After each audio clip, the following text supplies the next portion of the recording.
Snakes have very varied hunting strategies, despite the very similar physiognomy they all share. They've conquered forests, rivers, lakes and deserts. They can move at high speed, gain access to virtually any hole, and can even climb. Even birds that take refuge in the branches of trees are not safe.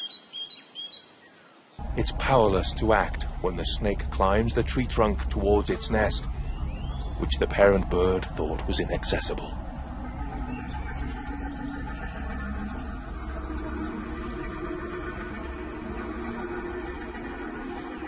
The great tit's chicks have no way out. The snake closes off access to the nest and takes them one by one.